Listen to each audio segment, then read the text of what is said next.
So land whispering was actually a conversation between myself and an amazing architect in Marin County in California, Brad Hubble. And Brad Hubble from Hubble Daily, absolutely beautiful architect, lovely, lovely human being. And him and I having this conversation, and I was telling him about, on my podcast, Jeffrey Dungan, who's an architect from Alabama. And Jeffrey was saying to me, well, you know what it's like. You look out across a site and, the building kind of just stands up in front of you. And really all we do is fill boxes with light and air. And I went, I do know what it's like. I know what it's like to stand there and envisage a house and see that house sitting in amongst the trees or wherever it is, sitting on the beachfront, whatever. And I was saying this to Brad, and Brad and I were having a laugh about this, and I'll tell you one other little story with it. About, each place, especially acreage land, each piece of land has a feeling. It's got an energy in the ground. It's got something that you can tap into. But you probably have to get to a quiet space or centered and, calm down in that space. For us ADHD guys, that's not so easy. But no, but I hear what you're saying.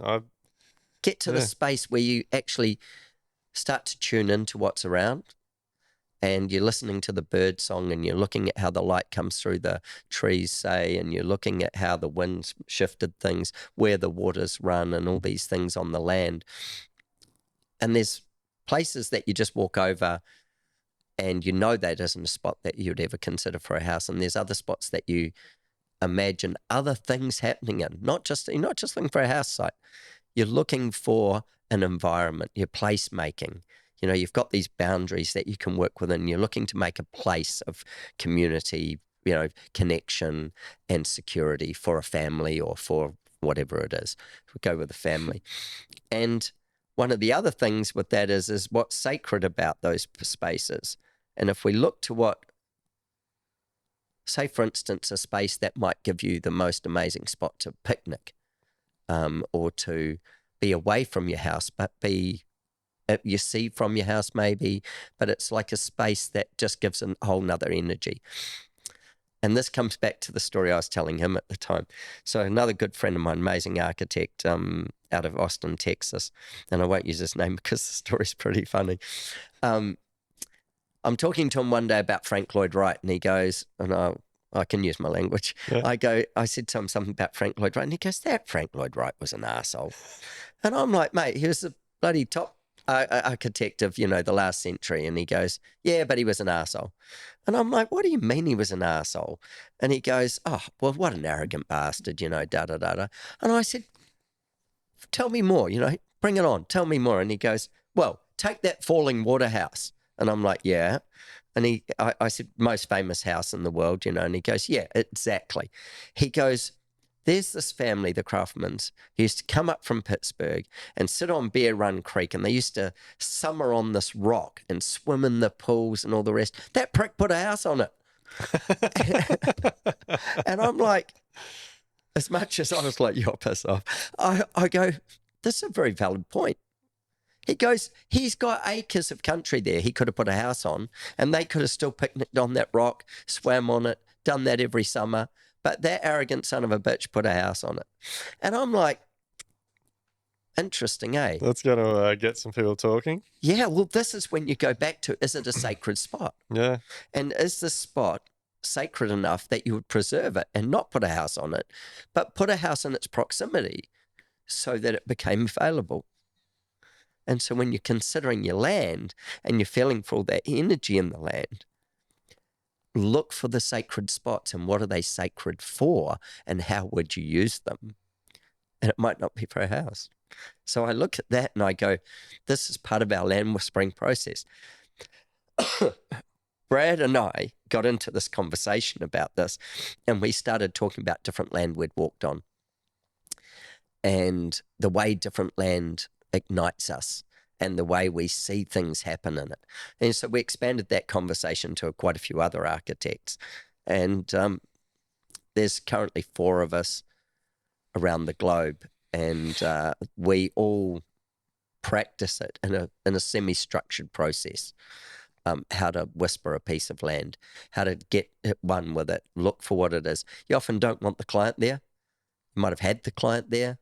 What you want is to be there on your own often. It's lovely to be there before the sun comes up. Yeah. It's lovely to be there after the sun's gone down. Mate, I'm like like as camping. you're talking, I'm like, we've just recently purchased a farm up north on on the ocean, and I'm just picturing as you're talking and thinking like, fuck, like this is awesome, like.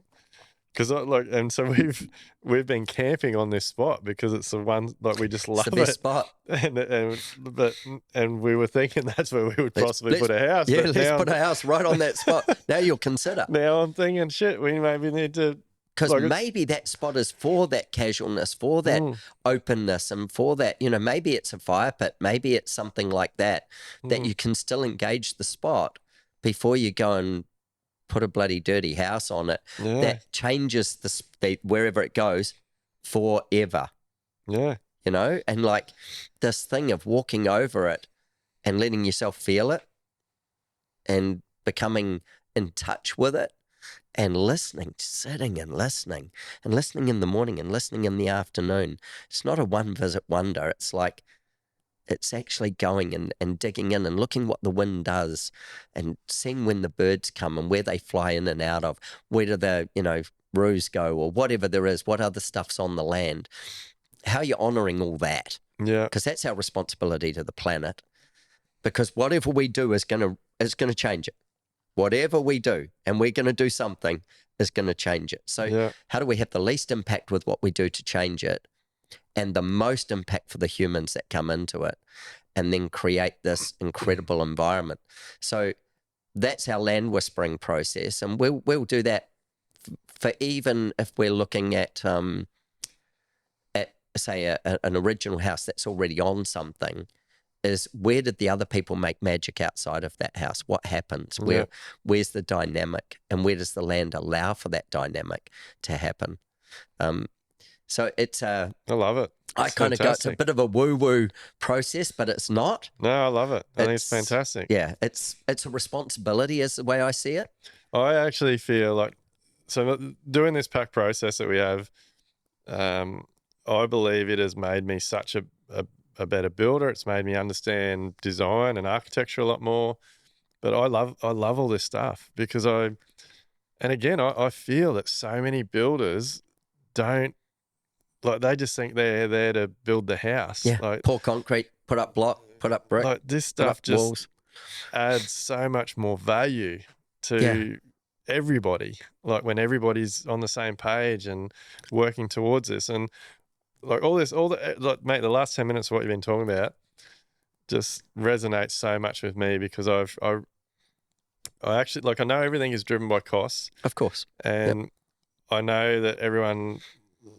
Like my thing at the moment, or something that I really think about a lot, is like the way that Australia is developing, and like there's all these master plan communities popping up everywhere, and the houses are like boundary to boundary, and they've got enough room out the back just to have maybe a pool and a little bit of yard, and the developers feel that because like so many homes, they've got these big parks, no one's connected. Like, parents aren't going to send their kids out to play at the park that's 2 streets away. And no, not today. Like, no one can go and sit in their backyard now and look at a beautiful garden or a bit of a view because you're looking at your neighbour's fence. Like, what happened to when we didn't have fences? Yeah. What happened to when you had a house and it sat there and there was no fence to the road? There was no barrier to entry. There was no barrier to entry to your neighbours. In fact, if they mowed half your lawn or you mowed half their lawn, you wouldn't really know other than it was mowed because there was no boundary line.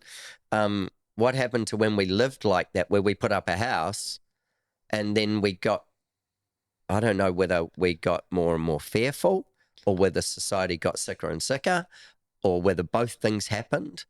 And suddenly, like, we're living with fences, walls. Well, mate, we've got to it as a society where a lot of neighbours don't even know each other. Yeah. Like, exactly. Don't even talk. Like, like, where I'm going with that is, it doesn't matter how, like, it seems these days, it doesn't matter how big the blocks are in, like, residential areas. People are just making the biggest house they can on it. Fill it so up. I would, mate, and like we're at a point now in our journey, like if anything ever happened or we had to buy a smaller house or whatever, like I know some housing estates now are doing 280 square meter blocks or 320 square meter blocks and that stuff, and they're filling the whole thing with house. Yep. I would rather stick a tiny house like on that block and create these amazing outdoor spaces, 100%. fire pits, pool area, so that even though you got a small block, a bathroom and a bedroom, you can still do what you're talking about. You've still got somewhere that you can create special times and sit outside and watch the sunrise and the sunset. We do live in Queensland, 330 sunshine days a year for anybody who's listening. But look, I don't know. I'm with you. I love everything you're talking about. I think it's very powerful.